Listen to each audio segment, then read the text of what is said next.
Muskan, we'll get started with today's session. So in yesterday's session, we saw the roles, the data securities, and the AOR, the area of responsibility. And from the AOR perspective, we could not able to assign it to the user yesterday.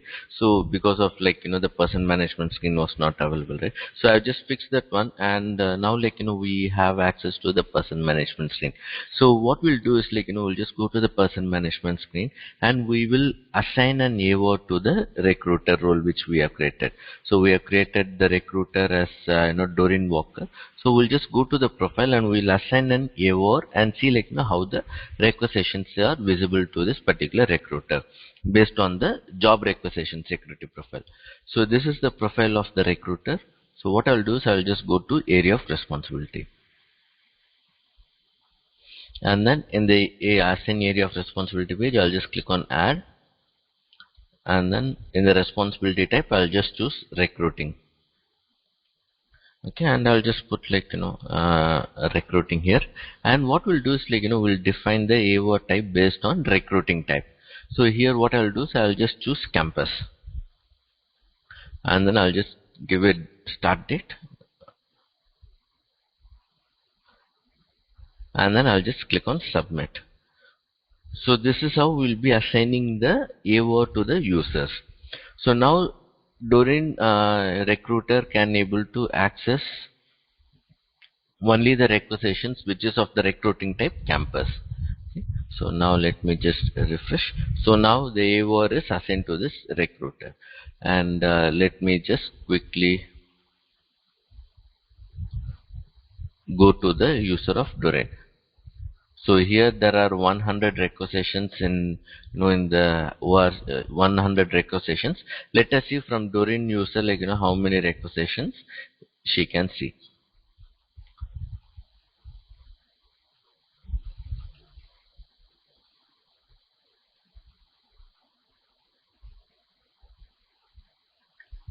So now I have just logged in as the recruiter, and then I'll go to my client group and hiring.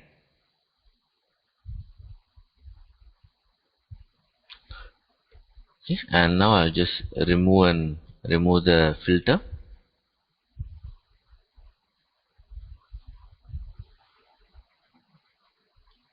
So if I remove the filter, if you can see here, the recruiter cannot able to see any of the requisitions because there are no requisitions with the recruiting type as campus, except for the requisition for which the recruiter is the Doreen is the recruiter for the requisition.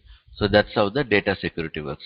So if I just go back to the AOR, and I'll just add one more recruiting type.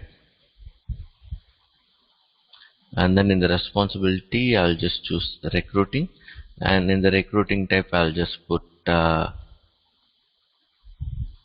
hourly, and I'll just give a date for it.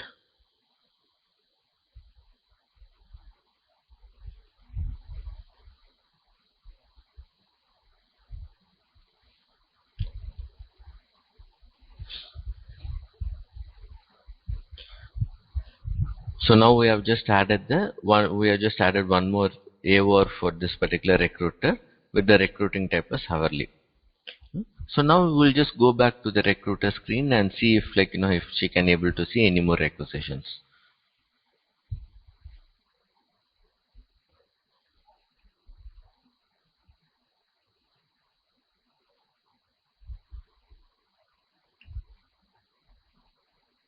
So now here if you see she has access to roughly around 29 requisitions, 28 requisitions.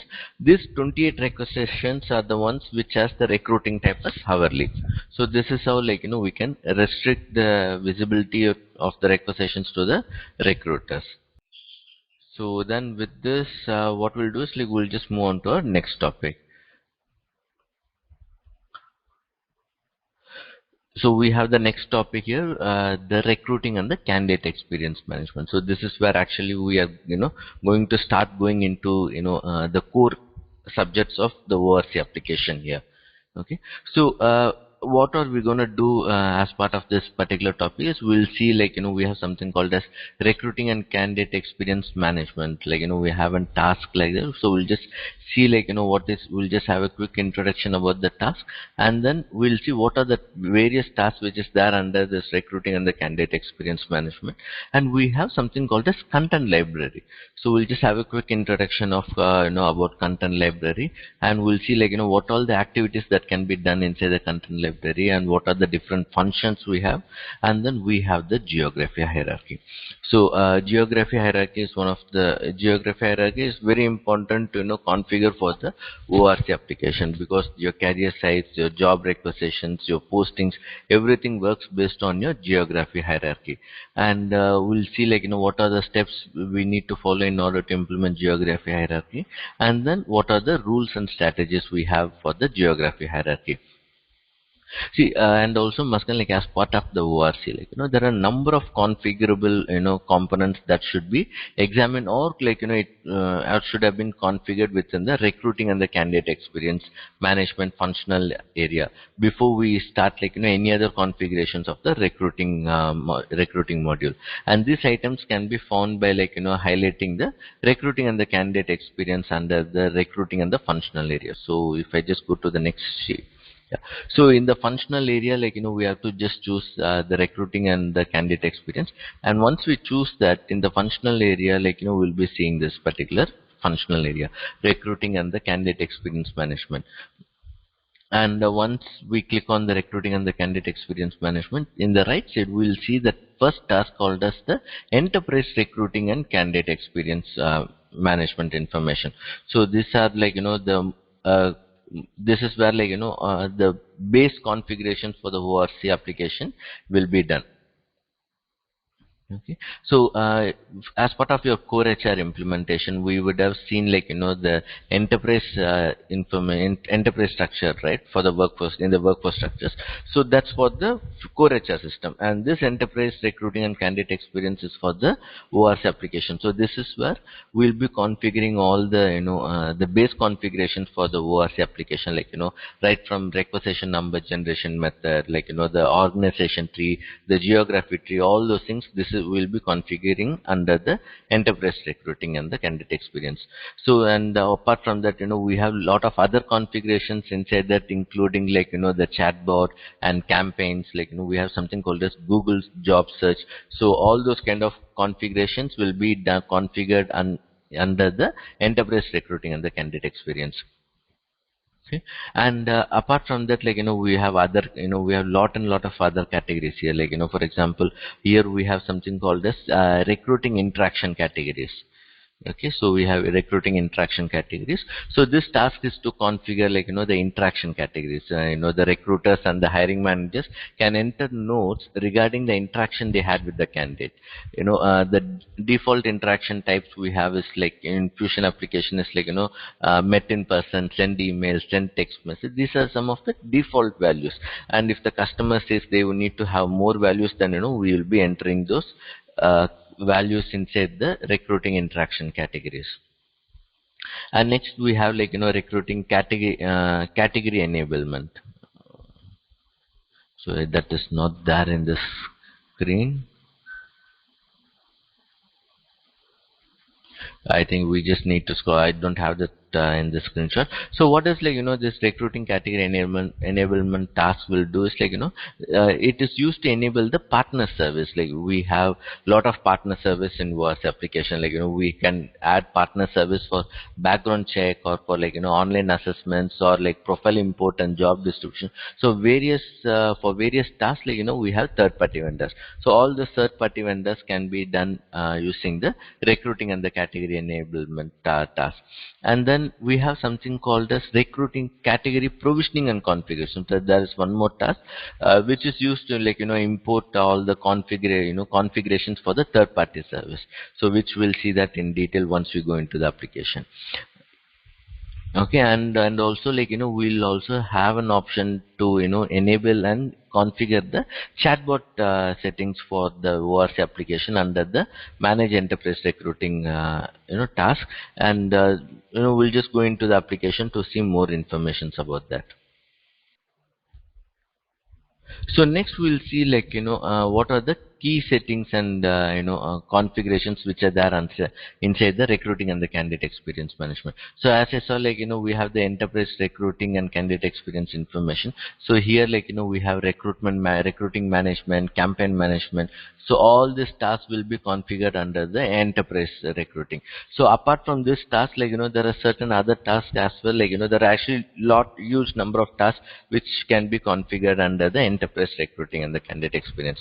So we'll see that once we go into the application. And apart from that, we have other tasks like the recruiting interaction categories, and for the, the category enablement and provisioning and configuration.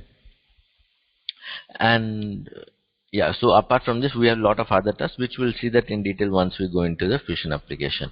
So next we'll see the recruiting content library. So if I just go to my previous screenshot here, this is the task. Like we have a task here called as manage recruiting and content, manage recruiting content library. So this is one of the most important tasks, because this is where we will be configuring all the contents which would be triggered to the external candidates, internal candidates, and within the stakeholders. So all those communications they will be configuring under the recruiting content library. So this library contains variety of text-based contents that can be used in various areas of hiring, such as like in the job requisition templates, and candidate notifications, career sites, and job offers. So these are the places where like these contents would be used for. And this area is also used to configure the notifications and email templates, which we'll see that in the coming sessions. And by default, like only the recruiting administrator role can able to access this particular task, and only the recruiting administrator role can able to access this task, and only they can able to update any of these details. So some customers, like what they do is like they say like certain tasks or certain items inside the content library, like they want the recruiter also to be accessed. So those kind of requirements we cannot able to achieve it, because this is one privilege which will give them the access to the complete content library task. Okay. And for this content categories, there are multiple like active content items. So for some categories which will be used on the job posting, and there are like one active content for like internal job postings, and we can have like separate content for internal stakeholders and for the external stakeholders, and we can have like multiple contents based on different recruiting types. Say for example, if we if it is for recruiting type as campus, we need to have different content. If it is for if the recruiting type is for professionals, we can have different. So all those kind of feasibilities are there. And for some contents, like we can have only one active content notifications, which we'll see that in the next slides. Okay, so just to give you an different categories which we can which we have under the content libraries, like the candidate notifications, and then the employer description, and then we have like job application diversity statement, e-signature statement, legal disclaimer, e-signature statement for offer, and then like the offer recipient message, recruiting organization description. So these are some of the categories like for which we can create an content. So which we'll see that in detail on each of these topics. So when you configure the recruiting library content, you perform certain you have to perform this task. So in order to access, you will go to the setup and maintenance, recruiting and candidate experience, and then recruiting and the candidate experience management in the setup. In the functional area, and in the task you will choose the recruiting content library. And so once you go to the recruiting content library, we will create a version of it. So we can create a content version, we can create from the existing one, or we can create from the scratch, and we'll complete all the required informations, like including the category and the visibility. So what does visibility refers to here is like if you want this content to be used for internal employees or for the external candidates, so we can define that we can define exclusive contents for internal candidates, and exclusive content for external candidates as well. And then we'll define a start date. So from which date like this content has to be used, and then we'll just save and activate the content, or content notification, or we can just save it as a draft and then we can reuse it later. and we can maintain the contents by deactivating, updating, and deleting. We have all these options which we can use in the content library. So next we have some of the categories where we can have multiple active contents. For example, if I take employer description. So when it comes to employer description, I can have multiple employer descriptions, and I can choose each and every employer description at the requisition when I create the requisition.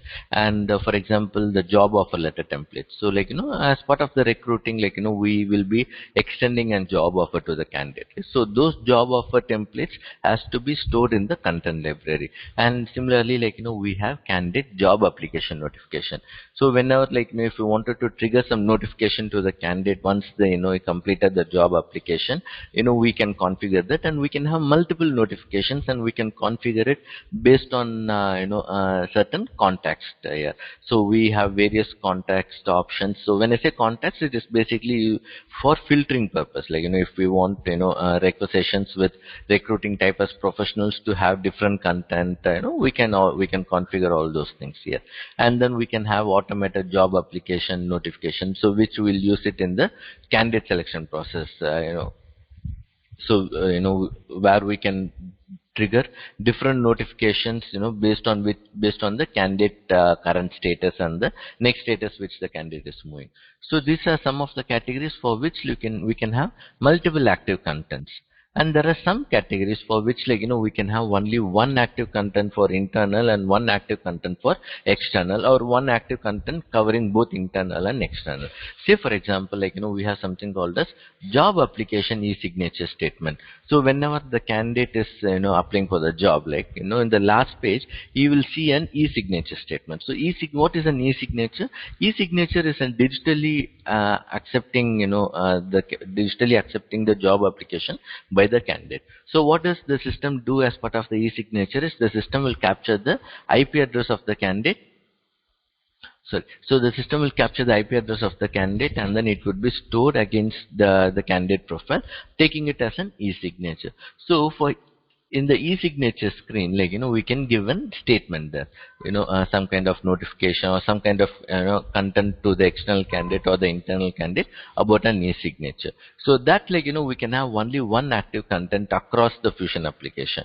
So, and this is where the customers will start asking, they said they wanted to have different contents for different recruiting types, or they want to have different content for different locations. So let's say if the customers are using customers have their physical locations in United States, India, and the UK, then customers will ask for UK carrier said they want to have a different content. For India carrier said they want to have a different content, and for UK carrier said they want to have a different content.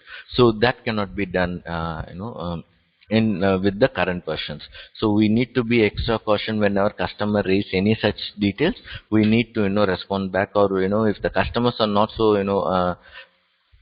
adaptable to the solution, then we can always go ahead and raise an SR, and so that Oracle will also confirm the same.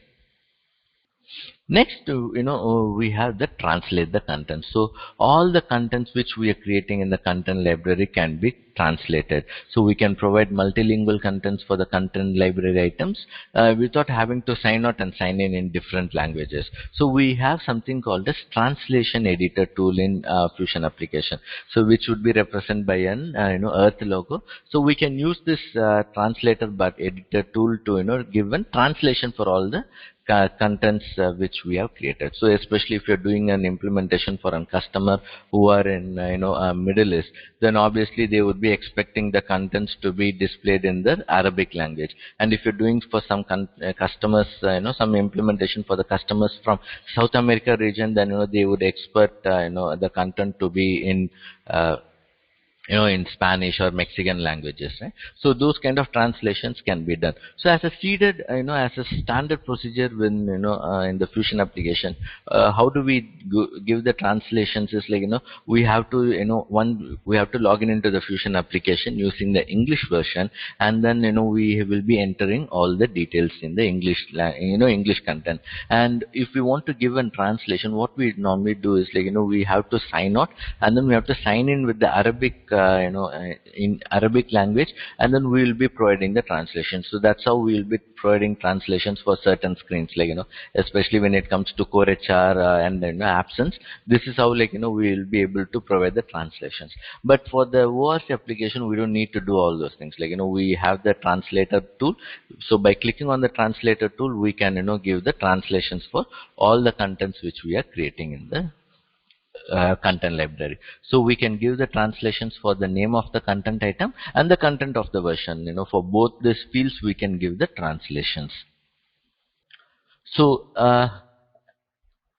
and next, you can provide the multilingual content for the name of the content item, and when the content is in active, current, draft, or future. So you can only edit the translation of the content when the content is in draft or in future. So once the content is active, you cannot able to edit the translation. So that's one thing we just need to be little caution about. Okay. So this is all we have for the recruiting content library.